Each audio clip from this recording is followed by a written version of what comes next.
আসসালামু আলাইকুম। আশা করি সবাই সুস্থ আছেন, ভালো আছেন। আলহামদুলিল্লাহ আমরাও সুস্থ আছি, ভালো আছি। তো এই ভিডিওতে আমরা সিমটম অ্যানালাইসিস নিয়ে আলোচনা করব। সো সিমটম জিনিসটা কি? আসলে পেশেন্ট যখন হসপিটালাইজড হয় বা পেশেন্ট যখন আমাদের কাছে আসে, তখন পেশেন্ট এসে আমাদের যা যা বলে, তার যা যা সমস্যা রয়েছে এবং তার আমাদের যেসব জিনিস দেখায় বা শো করে, সেই সব জিনিস হচ্ছে সিমটম। আর আমরা পেশেন্টের থেকে বা টেস্ট করে বা নিজে বুঝে যতটুকু বুঝি সেটা হচ্ছে সাইন। ঠিক আছে, তো মেইনলি আমরা যখন হিস্ট্রি নেই তো তখন দেখা যায় যে পেশেন্ট তার কথার মাঝখান দিয়ে আমাদেরকে প্রচুর পরিমাণ সিমটম হচ্ছে আমাদের দিকে থ্রো করে। আমাদের জাস্ট যে জিনিসটা করতে হবে সেটা হচ্ছে সেই সিমটমগুলো ক্যাচ করা। আর এই সিমটমের মাধ্যমে আমরা যদি সিমটমটাকে ভালো মতো অ্যানালাইসিস করতে পারি, তাকে যদি প্রপার কোশ্চেনিং করতে পারি, তাহলে সেক্ষেত্রে আমরা কি করতে পারি, আমরা প্রভিশনাল ডায়াগনোসিস বা ইনভেন কনফার্মেটরি ডায়াগনোসিস পর্যন্ত পৌঁছে দিতে পারি শুধুমাত্র এই সিমটম অ্যানালাইসিসের মাধ্যমে, কোনো প্রকার ইনভেস্টিগেশন ছাড়া। আচ্ছা, তাহলে সেক্ষেত্রে আমরা এখানে আজকে আমরা মূলত এই ভিডিওটায় আমরা সিমটম অ্যানালাইসিস নিয়েই পড়ব। তো সিমটম অ্যানালাইসিসের ক্ষেত্রে আমরা কিভাবে এই জিনিসটা করতে পারি, তো সেটা হচ্ছে প্রপার কোশ্চেনিং। এই যে প্রপার কোশ্চেনিংয়ের মাধ্যমে আমরা হচ্ছে সিমটম অ্যানালাইসিসটা করতে পারি। সো এইখানে হচ্ছে আমি মূলত আমার নোট খাতাটা ইউজ করতেছি। এই নোট খাতায় সব মোটামুটি কিছু জিনিস লেখা আছে, আর সামনে যদি লেখা থাকে সেক্ষেত্রে হয়তো আমার কথাগুলো বুঝতে সুবিধা হবে। তাই আমি এখানে আমার খাতা দেখে হচ্ছে এখানে লেকচার দেওয়ার ট্রাই করতেছি আর ডেমনস্ট্রেট করার ট্রাই করতেছি ইজিলি।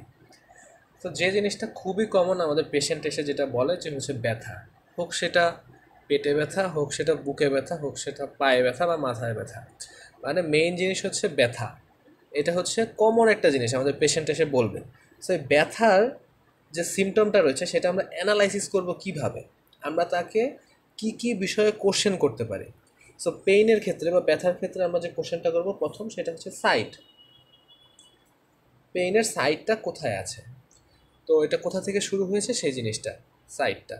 কজ বিশেষ করে যদি অ্যাবডোমেনের ক্ষেত্রে আমরা দেখি, অ্যাবডোমেনের 9টা রিজিয়ন আছে, সাইট অনেক অনেক এবং অনেক ইম্পর্টেন্ট সেক্ষেত্রে। কজ সাইট হিসেবে এখানে কিন্তু আমরা ডিজিজও আলাদা আলাদা দেখতে পারি। আচ্ছা, এরপরে যে জিনিসটা সেটা হচ্ছে অনসেট, সেটা কখন শুরু হয়েছে বা কীভাবে শুরু হয়েছে সেই জিনিসটা। এরপরে যেটা মোস্ট ইম্পর্টেন্ট সেটা হচ্ছে ক্যারেক্টার।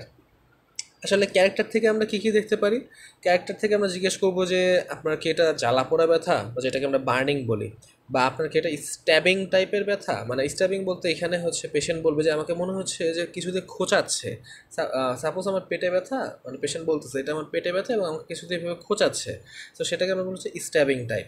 এছাড়া আছে হচ্ছে স্পাজমিক টাইপ। সো স্পাজমিক টাইপটা কীরকম, এটা হচ্ছে কাপড় মোচড়ানো যেরকম না, এভাবে মোচড়ায়। তো পেশেন্ট বলবে যে আমার মনে হচ্ছে আমার পেটের ভিতর বা আমার যেখানে ব্যথা হচ্ছে সেখানে মোচড়াচ্ছে, এরকম ব্যথা। সো এই ক্যারেক্টার দিয়ে আমরা কিভাবে ডায়াগনোসিস করতে পারি, এটা হচ্ছে একটা মানে খুবই ট্রিকি একটা জিনিস। সেটা হচ্ছে ধরে নিলাম আমাদের অ্যাবডোমেনের রাইট আইলিয়াক রিজিয়নে পেন। এখন রাইট আইলিয়াক রিজিয়নে নানা কারণে পেন হতে পারে, কারণ সেখানে হচ্ছে টিউবুলার স্ট্রাকচার থাকে, যেমন গার্ড থাকে, অ্যাপেন্ডিক্স থাকে, আইলিয়াম থাকে, সিকাম থাকে, ইভেন ইউরেটার থাকে।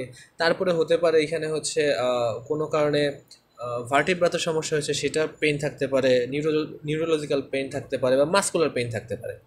সো এত কিছু পেশেন্ট এসে বললো যে আমার হচ্ছে রাইট আইলিয়াক রিজনে পেইন, সো আমাদের এত কিছু ভাবতে হবে। কিন্তু আমরা যদি আমাদের পেইনের যখন হিস্ট্রি নিচ্ছি তখন যদি ক্যারেক্টারটা জিজ্ঞেস করি আর পেশেন্ট যদি বলে যে স্পাজমিক টাইপের যে পেইন হচ্ছে আমার বা মনে হচ্ছে যে মোচড়াচ্ছে, তাহলে আমরা ধরে নিব হচ্ছে লুমিনাল স্ট্রাকচারের সমস্যা। লুমিনাল স্ট্রাকচার বলতে সেটা হইতে পারে হচ্ছে অ্যাপেন্ডিসাইডের সমস্যা, বা হতে পারে হচ্ছে আইলিয়ামের সমস্যা, সিকামের সমস্যা, কার্সিনোমা হতে পারে এইসব জায়গায়, বা ইউরেটারের সমস্যা, এইসব জিনিস। তাহলে কিন্তু আমরা আমাদের যে গেস করা বা আমাদের যে সম্ভাবনা ছিল সেটা আস্তে আস্তে কমিয়ে নিতে পারি এইসব কোশ্চেনের মাধ্যমে। আচ্ছা, এরপরে যে মেইন টপিক সেটা হচ্ছে রেডিয়েশন। এইখানে রেডিয়েশনের সাথে আরও দুইটা কথা আসে, রেফার অ্যান্ড শিফটিং। এই তিনটা জিনিস খুবই ইম্পর্ট্যান্ট, আমাদের কনসেপ্টটা ক্লিয়ার হওয়া উচিত। সেটা হচ্ছে রেডিয়েশন বলতে আমরা বুঝি সাপোজ আমাদের এপিগ্যাস্ট্রিক রিজিয়নে পেন হচ্ছে, বা ঠিক হচ্ছে আমাদের বুকের নিচে, ঠিক আছে, এই এই জায়গাটায় হচ্ছে আমাদের পেইন হচ্ছে। সো এই পেইনটা রেডিয়েট করবে, মানে কি এই পেইনটার ব্যথা আর অন্য জায়গায়ও আমরা পাবো পেইনটার ব্যথা, ঠিক আছে, এইরকমভাবে ছড়াবে বা রেডিয়েট করতেছে, সূর্য যেভাবে আলো ছড়ায় সেইভাবে। সেক্ষেত্রে আমাদের যে প্রাইমারি যে সোর্স ছিল সেইখানেও পেইন প্রেজেন্ট থাকবে, আর আমাদের সেকেন্ডারি যে সোর্সগুলো আছে সেই সব জায়গায়ও পেইনটা প্রেজেন্ট থাকবে। এটা হবে হচ্ছে আমাদের রেডিয়েশন। আচ্ছা, এরপরে যেটা আসে সেটা হচ্ছে রেডিয়েশনের সাথে একটা টার্ম আসে, এটা হচ্ছে রেফার। রেফারটা কীরকম সেটা হচ্ছে দেখা যাবে যে ধরে নিলাম আমাদের হচ্ছে রাইট সাবকোস্টাল রিজিয়ন এই জায়গাটায় ব্যথা ছিল, যেটা হচ্ছে গল ব্লাডারের ব্যথা। সো এইখানে হচ্ছে নর্মালি হয় হচ্ছে গল ব্লাডারের ব্যথা। সো আমরা গল ব্লাডারের ব্যথাটা এখন ভুলে যাই, আমরা ধরে নিলাম যে হচ্ছে এখানে রাইট সাবকোস্টাল রিজিয়নে পেইন। তো সেই পেনটা দেখা যাবে পেশেন্ট এসে অনেক সময় বলবে যে স্যার আমার এই ফার্স্টে হচ্ছে আমার এই জায়গায় ব্যথা হয়েছে, এরপরে দেখা গেল আস্তে আস্তে ব্যথাটা আমার এইখান থেকে ছড়িয়ে আমার যে ডান কাঁধ রয়েছে সেই ডান কাঁধের কাছেও ব্যথা, মানে আমার এই বুকের মানে রাইট সাইডের বুকের এইখানেও ব্যথা আছে, আমার কাঁধের এইখানে পরবর্তীতে ব্যথা হয়েছে। তো এইখানে আর রেডিয়েশনের মধ্যে পার্থক্যটা কি, এখানে হচ্ছে রেডিয়েশনটা প্রাইমারি সাইটেও ছিল এবং সেকেন্ডারি সাইটেও ছিল, আর জাস্ট এটা সূর্যের আলোর মতো রেডিয়েট করতেছিল। কিন্তু রেফার পেইনের ক্ষেত্রে ব্যাপারটা এরকম যে প্রাইমারি সাইটেও পেইন থাকবে, হ্যাঁ সেকেন্ডারি সাইটেও পেইন থাকবে, মাঝখানে একটা বিশাল গ্যাপ থাকবে, এইটুকু এরিয়াতে কোনো প্রকার পেইন থাকবে না পেশেন্টের, যতটুকু এখন দাগ দিলাম এতটুকু টাইপ জায়গায় কোনো প্রকার পেইন থাকবে না। আচ্ছা, আর শিফটিং পেইন কী জিনিস? শিফটিং মানেই আমরা বুঝতেছি যে শিফটিং মানে কোথাও থেকে সরে যাওয়া, বলে না শিফট করা, আমরা বাসা শিফট করেছি, শিফট করেছি মানে কি এক বাসা থেকে সরে অন্য বাসায় চলে গিয়েছি, পুরান বাসার সাথে আমাদের কোনো সম্পর্ক নাই। তো সেক্ষেত্রে এমন হয় পেশেন্ট বলতে পারে এরকম যে স্যার আমার হচ্ছে নাভির আশেপাশ দিয়ে ব্যথা করতেছিল, ধরে নিলাম এটা নাভির আশেপাশ দিয়ে ব্যথা করতেছিল, তারপরে আস্তে আস্তে কি হলো, এটা হচ্ছে আমার রাইট সাইডে রাইট আইলিয়াক ফোসাতে হচ্ছে ব্যথা শুরু হলো, ঠিক আছে, কিন্তু এখন আবার এই নাভির আশেপাশ দিয়ে আমাদের ব্যথা নাই, সেইটা হচ্ছে শিফটিং পেইন। মানে শিফটিং পেইনে প্রাইমারি সাইটে পেইন অ্যাবসেন্ট থাকবে, সেকেন্ডারি সাইটে পেইন প্রেজেন্ট থাকবে, এটা হচ্ছে শিফটিং পেইন। তাহলে রেডিয়েশন, রেফার্ড আর শিফটিং, আশা করি এটা হচ্ছে আমি বোঝাতে পেরেছি। তো রেডিয়েশনের যে পেইনটা সেটা মূলত হচ্ছে একটা উদাহরণ দিই, সেটা হচ্ছে অ্যাকিউট প্যানক্রিয়াটাইটিসের ক্ষেত্রে সেটা হচ্ছে পেছন দিকে রেডিয়েট করে। তারপর হচ্ছে রেফার পেইন, সেটা হচ্ছে গল ব্লাডারে যদি কোনো প্রকার সমস্যা থাকে, স্টোন বা সামথিং কার্সিনোমা যদি থাকে, সেক্ষেত্রে এটা হচ্ছে রাইট শোল্ডারে হচ্ছে রেফার পেইন হিসেবে যায়, মানে এইখানেও ব্যথা থাকবে এবং ওখানেও ব্যথা থাকবে, রাইট শোল্ডারেও থাকবে অ্যান্ড হচ্ছে আমাদের বুকের যে রাইট সাইডটা রয়েছে সাবকোস্টাল রিজন সেখানেও থাকবে। আর আরেকটা হচ্ছে শিফটিং পেইন, শিফটিং পেইন মূলত হচ্ছে অ্যাপেন্ডিসাইটিসের ক্ষেত্রে হয়। তো সেখানে হচ্ছে আম্বেলিক্যাল রিজনে ফার্স্টে ব্যথা হতে পারে, এরপরে এটা রাইট আইল্যাক ফোসাতে এটা হচ্ছে শিফট করতে পারে, তখন আবার হচ্ছে আম্বেলিক্যাল রিজনে ব্যথা থাকবে না। সো এটা হচ্ছে রেডিয়েশন, রেফার্ড আর শিফটিংয়ের হচ্ছে খেলা। এটা থেকে আমরা অনেক কিছুই কিন্তু যে ডায়াগনোসিস করে ফেলতে পারি পেইন, যে পেইন থেকে কোন কোন সমস্যা হতে পারে। আচ্ছা, এরপরে অ্যাসোসিয়েটেড সিমটম, যে আর কোনো সমস্যা আছে কিনা, অনেকের পেট ব্যথার সাথে বমি হয়, তো এইসব জিনিস আমরা জিজ্ঞেস করবো। তারপরে হচ্ছে টাইমিং, ব্যথাটা কীরকম বা কতক্ষণ ধরে হয়, এটা কি দেখা যায় যে অনেক সময় আছে যে পেশেন্টকে জিজ্ঞেস করবো আমরা যে খাবার খেলে আপনার পেটে ব্যথা হয় না খাবার না খেলে আপনার পেটে ব্যথা হয়, এই জিনিসটা সেই টাইমিংয়ের সাথে হচ্ছে খুবই গুরুত্বপূর্ণ। যেমন একটা উদাহরণ দেই, যে দেখা যায় যে খালি পেটে ব্যথা থাকে, ব্যথা হয় হচ্ছে ডিওডেনাল আলসারের, আর ভরা পেটে ব্যথা হয় হচ্ছে গ্যাস্ট্রিক আলসারের। হ্যাঁ, যেমন যদি খাওয়ার পরে যদি সাপোজ আমার পেটে ব্যথা করতেছে, তার মানে এটা গ্যাস্ট্রিক কজ বা স্টোমাক কজ। আর খেলাম না, না খেয়ে থাকার কারণে আমার হচ্ছে পেটে ব্যথা করতেছে, তো সেটা হচ্ছে আমাদের ডিওডেনাল কজ, ঠিক আছে। তো এই জিনিসটাও আমাদের মাথায় রাখতে হবে, টাইমিং। তারপর হচ্ছে এক্সারবেটিং অ্যান্ড রিলিভিং ফ্যাক্টর, মানে কি করলে ব্যথাটা বাড়ে, কি করলে ব্যথাটা কমে। যেমন অ্যাকিউট প্যানক্রিয়াটাইটিসের ক্ষেত্রে আমরা যদি হচ্ছে পেশেন্ট যদি ঝুঁকে থাকে, বাঁকা হয়ে সামনের দিকে ব্যান্ড হয়ে বসে থাকে, সেক্ষেত্রে তার ব্যথাটা কমে। আর যদি হচ্ছে যে টান টান হয়ে পেছন দিকে হেলান দেয়, তাহলে সেক্ষেত্রে ব্যথা বাড়ে।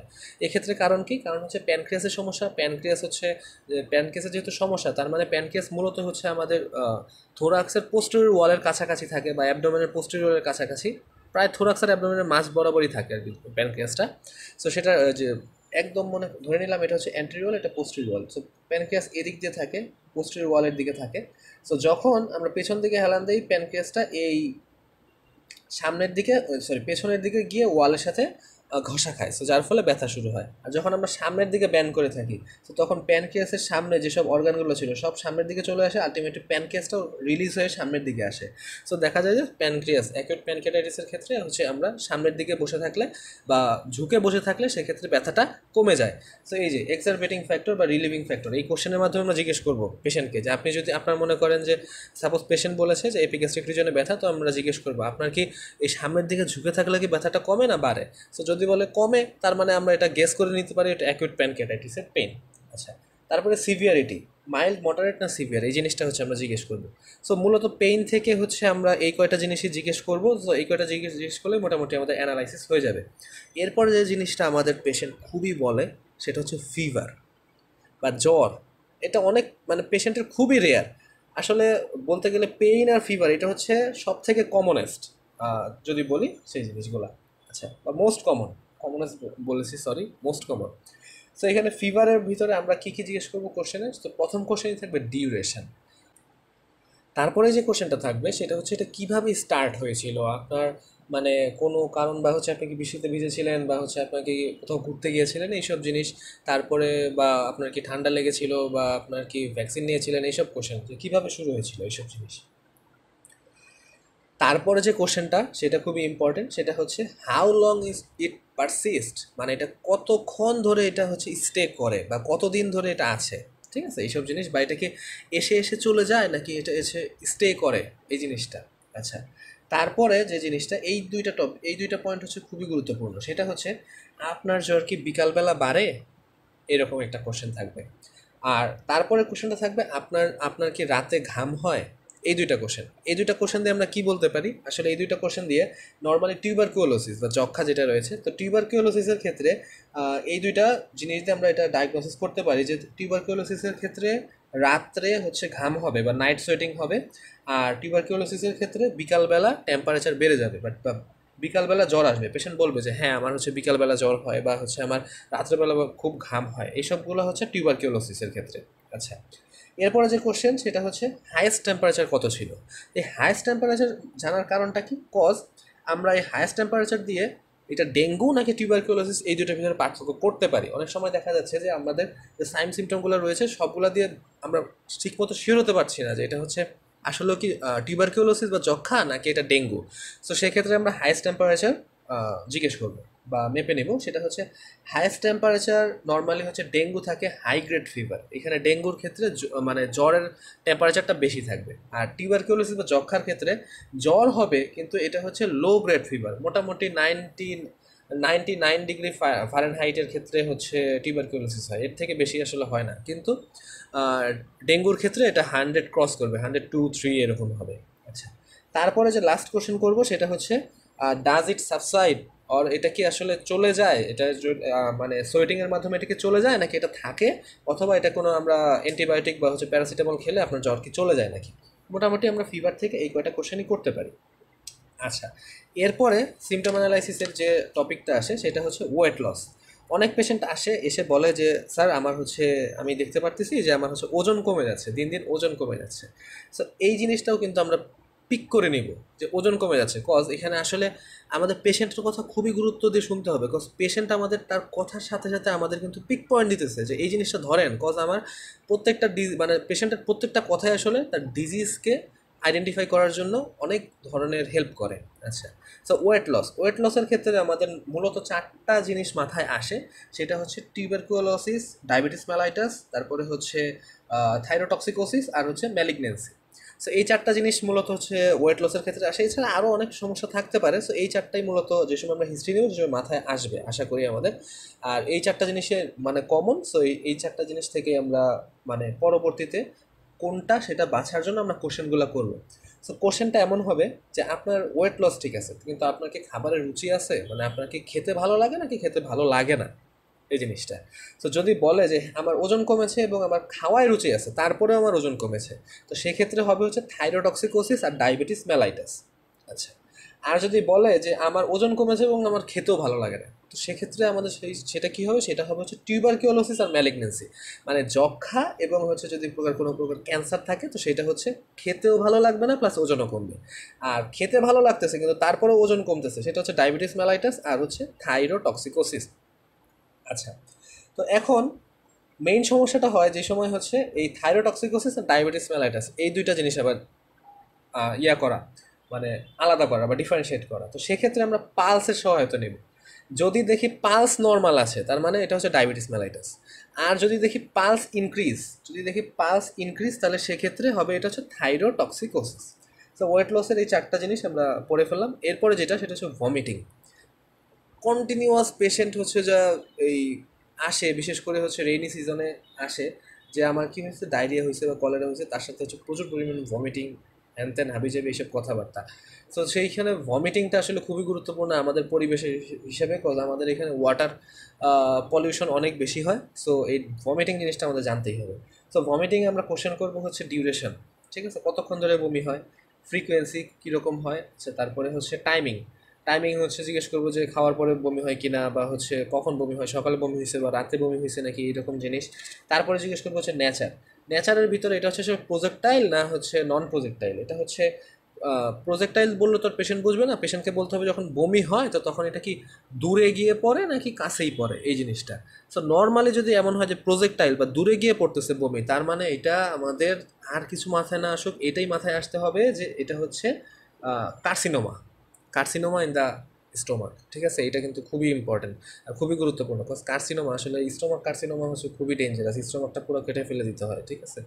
সো এই জিনিসটা আসলে যত তাড়াতাড়ি ডায়াগনোসিস করা যায় তত তাড়াতাড়ি আমাদের জন্য ভালো, প্লাস পেশেন্টের জন্য ভালো। অ্যাটলিস্ট একটা মানুষ দেখা যাবে যে একটা ভালো লাইফ লিড করতে পারবে যদি হচ্ছে আমরা একটা তাড়াতাড়ি হচ্ছে ডায়াগনোসিস করতে পারি।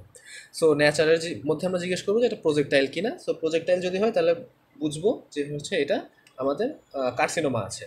আচ্ছা, এরপর জিজ্ঞেস করবো কালার, কালারটা কীরকম। তারপর জিজ্ঞেস করবো কন্টেন্ট। অনেক সময় পেশেন্ট বলতে পারে যে হ্যাঁ আমি যেটা খেয়েছি সেটা যে সেইটাই আসছে, বা হচ্ছে ফুড পার্টিকেল আমার বমির সাথে বের হয়েছে, বা যে ভাত খাইছিলাম ভাত বের হয়েছে। আবার অনেক সময় আসতে পারে হচ্ছে লিকুইড, যে না পানির মতো বমি, ঠিক আছে, এইসব জিনিসগুলো জিজ্ঞেস করবো। তারপরে জিজ্ঞেস করবো ওডোর, কোনো মানে গন্ধটা কীরকম, এই জিনিসটা জিজ্ঞেস করবো। আর তারপরে যেটা ইম্পর্টেন্ট সেটা হচ্ছে এই জিনিসটাতে অনেক কিছুই নির্ভর করে, সেটা হচ্ছে টেস্ট। বমি করার পর দেখা যায় যে মুখে যে সময় বমি করে সেই সময় একটু তো টেস্ট তো অ্যাটলিস্ট আমাদের টাঙের মাধ্যমে জিহ্বার মাধ্যমে আমরা তো পাই। সো এই টেস্টটা জিজ্ঞেস করবো যে বমি যখন করলেন তখন টেস্টটা কেমন লাগলো, টক না তিতা, এই জিনিসটা জিজ্ঞেস করবো। যদি বলে যে টক, হ্যাঁ, তার মানে এটা আমরা ভাববো যে এটা হচ্ছে আসলে যে আমরা কি জানি যে আমাদের পাকস্থলী বা স্টোমাকে হচ্ছে পিএইচ কি, এটা থাকে হচ্ছে অ্যাসিডিক। সো অ্যাসিডিক মূলত হচ্ছে আমরা টক হিসেবে ধরি, প্লাস হচ্ছে টক টেস্টটা লাগে। সো যদি টক থাকে বমির টেস্ট, তার মানে সেটা হচ্ছে স্টোমাক প্রবলেম। আর যদি বলে যে তিতা, তিতা হচ্ছে তার তার মানে এটা আমরা বুঝবো হচ্ছে ইন্টেস্টাইনাল প্রবলেম। ইন্টেস্টাইনাল কেন, কারণ হচ্ছে ডিওডেনামে যে হচ্ছে আমাদের বাইল, যেটা প্রচুর পরিমাণ তিতা, যেটা বাংলায় বলে পিত্ত, তো সেই জিনিসটা হচ্ছে মিশে, তো যার ফলে তিতা। তার মানে আমরা বমি যখন করবে তখন জিজ্ঞেস করবো আপনার মুখ কেমন লাগতেছে, টকটক লাগতেছে নাকি তিতা লাগতেছে। তো তখন যদি বলে তিতা মানে বুঝবো আমরা স্মল ইন্টেস্টাইন প্রবলেম, আর যদি বলে যে হচ্ছে না টকটক লাগতেছে তাহলে হচ্ছে স্টোমাক প্রবলেম। আচ্ছা, তারপরে জিজ্ঞেস করবো যে আপনি কি বমির জন্য কোনো প্রকার মেডিকেশন নেন নাকি, বা হচ্ছে ওষুধ খান নাকি। কজ অনেকেই আছে ওষুধ খায় জার্নিতে গেলে বা যে কোনো সময় যে বমি হচ্ছে তাড়াতাড়ি ওষুধ খেয়ে নেই, কজ এগুলো আসলে কিন্তু one kind of drug abuse, ঠিক আছে। দেখা যায় যে হচ্ছে ডোমপেরিডন নামে হচ্ছে যে গ্রুপের হচ্ছে যে ওষুধ থাকে, যেগুলো হচ্ছে ভমিটকে হচ্ছে আমাদের থামায় দেয়। থামায় দেয় কীভাবে, ধরে নিলাম হচ্ছে এটা স্টোমাক, এই পাশে হচ্ছে আমাদের ইন্টেস্টাইন, আর এদিক দিয়ে ইসোফেগাস, এখান দিয়ে খাবার ইনপুট করে আর এখান দিয়ে হচ্ছে ইন্টেস্টাইনে যায়। সো এই যে আমাদের যে ওষুধটা বললাম ডোমপেরিডন, এ করে কি আমাদের যে কার্ডিয়াক স্ফিংটার বা এই যে এইটা যে আছে এটা অফ করে দেয়, যেখানে আমাদের খাবারটা স্টোমাকে আসে। এটা অফ করে দিলে কি বমির সময় তো মূলত এদিক দিয়ে গেলেই তো মুখ দিয়ে বের হবে, সো এই জিনিসটা অফ করে দেয়। এইটা অফ করে দেওয়ার ফলে কি করে, কিন্তু এইখানে স্টোমাকে তো প্রেশার বেড়ে যাওয়ার চান্স আছে, তো সেক্ষেত্রে এইটা অফ করে দিয়ে এইটাকে রিল্যাক্স করে দেয়, মানে স্মল ইন্টেস্টাইন বা ক্ষুদ্রান্তের দিকে খাবারটাকে ঠেলা দেয়। সো এইদিকে গেলে কি হবে, স্টোমাকটা ফাঁকা হলো। সো দেখা যায় যে অনেক সময় এই ড্রাগ অ্যাবিউসের ক্ষেত্রে ভমিট আটকাতে গিয়ে কি হয়, লুজ মোশন শুরু হয়ে যায়, কজ এই যে সে তো এই স্প্রিংটারটা খুলে দিছে, এটা আটকে দিয়ে কার্ডিয়াক স্প্রিংটার আটকে দিয়ে আমাদের যে পাইলোরিক স্প্রিংটার সেটা তো খুলে দিয়েছে। তো দেখা যায় যে তখন এখানে কি হয়, লুজ মোশন শুরু হয়। যাই হোক, তো সেই ক্ষেত্রে আমরা এই হিস্ট্রিটা নিব যে কোনো প্রকার মেডিকেশন নেয় নাকি উনি। সো ভমিটের ক্ষেত্রে এই কয়টা জিনিস করলেই আমাদের হবে। আর এরপরে যেটা আসে সেটা হচ্ছে ডায়রিয়া। সো আমাদের ডায়রিয়ার ক্ষেত্রে আমরা কী কী জিজ্ঞেস করবো, সেটা হচ্ছে মূলত রোটা ভাইরাস ডায়রিয়া যেটা আছে সেটা হচ্ছে মূলত হচ্ছে ইনফ্যান্টদের হয়, আর হচ্ছে ইস্টেটিসিয়া কোলাই দিয়ে যেটা হয় ব্যাকটেরিয়া দিয়ে, সেটা হচ্ছে মূলত আমাদের বড়দের হয়। হ্যাঁ, সো এখানে ডায়রিয়া হলে ডায়রিয়াটা আসলে বুঝবো কীভাবে, সেটা হচ্ছে পাসিং স্টুল মোর দেন 3 মানে 3বারের বেশি যদি কেউ স্টুল পাস করে প্রত্যেক দিনে, তাহলে সেক্ষেত্রে সেটাকে আমরা বলবো হচ্ছে ডায়রিয়া। এখন ডায়রিয়ার তিনটা ভাগ আছে, অ্যাকিউট, ক্রনিক আর হচ্ছে ইন্টারমিডিয়েট। সো এখানে অ্যাকিউটটা কখন, ডায়রিয়ার ক্ষেত্রে মনে রাখতে হবে 2 সপ্তাহ পর্যন্ত ডায়রিয়া কিন্তু অ্যাকিউট, আর 4 সপ্তাহের বেশি হলে সেটা হচ্ছে ক্রনিক। 4 সপ্তাহ মানে 1 মাসের বেশি যদি ডায়রিয়া হয় সেক্ষেত্রে সেটা ক্রনিক, তার আগে কিন্তু এটা ক্রনিক না ডায়রিয়ার ক্ষেত্রে। আচ্ছা, আর ইন্টারমিডিয়েন্ট হচ্ছে এটার মাঝামাঝি, মানে 2 থেকে 4 সপ্তাহ যে ডায়রিয়াগুলো থাকে, তো সেটা হচ্ছে আমাদের ইন্টারমিডিয়েন্ট। আর 2-এর নিচে যদি থাকে সেটা হচ্ছে অ্যাকিউট। সো ডায়রিয়া হলে আমরা কী কী কোশ্চেন করবো? Is there টেরেসমাস? টেরেসমাস মানে হচ্ছে এমন লাগবে যে আমার ডেফিকেশন হলো বা আমার পায়খানা হলো, কিন্তু আমার মনে হচ্ছে না ভিতরে আরও পায়খানা আছে এবং আমার আরও করতে হবে, এরকম মনে হচ্ছে, ঠিক আছে? তো সেইটা হচ্ছে টেরেসমাস। তো এই কোশ্চেনটা জিজ্ঞেস করবো। আচ্ছা, আর তারপরে জিজ্ঞেস করবো হচ্ছে এটার ভলিউম, এটার ভলিউমটা কীরকম ডায়রিয়া। তো এই ভলিউম দেখেও আমরা আসলে জানতে পারবো যে আমাদের ক্ষুদ্রান্তের সমস্যা না বৃহদান্তের সমস্যা, বা স্মল ইন্টেস্টাইনে না লার্জ ইন্টেস্টাইনে। সেটার একটা ট্রিকি জিনিস আছে। যদি ডায়রিয়ার ক্ষেত্রে পেশেন্ট বলে যে আমার প্রচুর পায়খানা হচ্ছে, মানে যখন আমি পায়খানা করতেছি আমার অনেক পায়খানা আসতেছে, কিন্তু খুব কম কম বার, মানে দিনে ধরে নিলাম 4 বার পায়খানা হচ্ছে, কিন্তু 4 বারে অনেক পায়খানা বের হচ্ছে, তাহলে সেক্ষেত্রে সেটা হবে হচ্ছে স্মল ইন্টেস্টাইনের সমস্যা। হ্যাঁ। আর যদি এমন হয় যে পেশেন্ট বলতেছে যে আমার দিনে অনেকবার পায়খানা হচ্ছে, 10-15 বার কিংবা হচ্ছে 20 বার পায়খানা হচ্ছে, কিন্তু পায়খানার পরিমাণ অল্প, মানে যাচ্ছি আবার চলে আসতেছি এরকম, পায়খানার পরিমাণ অল্প বা স্টুলের পরিমাণ অল্প, সেক্ষেত্রে সেটা হচ্ছে লার্জ গাটের প্রবলেম। ঠিক আছে?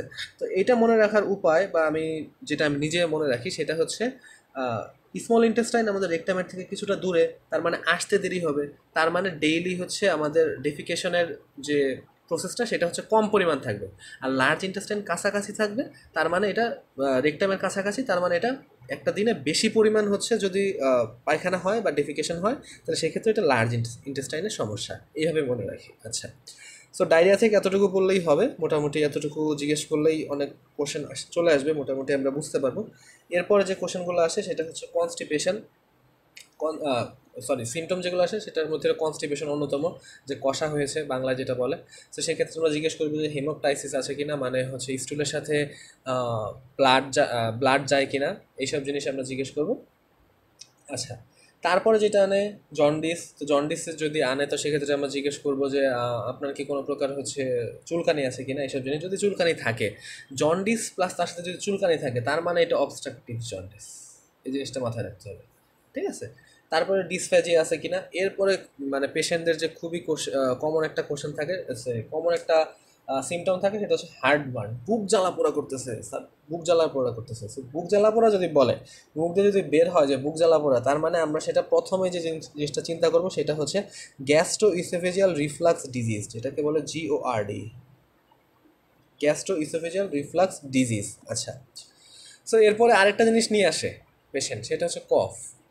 কফ এটা যদি এখানে লেখা নাই, তো আমি মুখে বলে দিচ্ছি, সেটা হচ্ছে কফের ক্ষেত্রে যে জিনিসটা নিয়ে আসে, তো তখন আমরা জিজ্ঞেস করবো যে হ্যাঁ আপনার কফটা কীরকম, প্রোডাক্টিভ না নন প্রোডাক্টিভ, মানে হচ্ছে কফের সাথে কি কাশি, মানে কাশির সাথে কি কফ বের হয়, মানে এটা কিন্তু বাংলা আর ইংলিশ টার্মটা কিন্তু অনেকটা মানে খুবই ভেজালদায়ক। ঠিক আছে? তো আমরা পেশেন্টকে এভাবেই কোশ্চেন করবো, আপনার কি কাশির সাথে কফ আসে, বা কাশি কি ভেজা না শুকনা, এই কথা জিজ্ঞেস করবো। তারপরে যদি বলে শুকনা, তাহলে সেটা ডায়াগনোসিস আলাদা। আর যদি বলে ভেজা, তো ভেজার ক্ষেত্রে আমরা জিজ্ঞেস করবো সেটা কি কালার, তো কালার হিসেবে সেটা ডায়াগনোসিস আলাদা। তারপরে আমরা জিজ্ঞেস করবো যে এটার হচ্ছে গন্ধ আছে কিনা, বা হচ্ছে এটা কি কতটুকু অ্যামাউন্টে বের হয়, সেক্ষেত্রে ডায়াগনোসিস আলাদা। সো এইসব কোশ্চেনগুলো আমরা মূলত করবো, মানে অ্যামাউন্ট, কালার, আর হচ্ছে প্রোডাক্টিভ না নন প্রোডাক্টিভ, কফ থেকে এইটুকুই। সো কফ রিলেটেড একটা ভিডিও আছে আমাদের, মোটামুটি খুবই ভালো, ওখানে ডেমনস্ট্রেট করা আছে, ভিডিওটা অবশ্যই দেখবেন। সেটা হচ্ছে রেসপিরেটরি সিস্টেমে যাবেন, আমাদের যে প্লেলিস্ট রয়েছে সেখানে ক্লিনিক্যাল ওয়ার্ড যে প্লেলিস্ট আছে সেটার ভিতরে রেসপিরেটরি যে পার্টটা রয়েছে সেইখানে গেলে আপনারা কফের এই জিনিসটা পাবেন। সো এখানে মোটামুটি খুব সুন্দরভাবে ইলাবোরেট করা রয়েছে, সেখানে একবার দেখলে ভিডিওটা আশা করি আপনাদের খুবই কাজে আসবে এবং অনেক কিছু বুঝতে পারবেন। আচ্ছা, তো এরপরে যেটা সেটা হচ্ছে মাথা ব্যথা। মাথা ব্যথা এটা আমাদের কম বেশি সবারই হয়।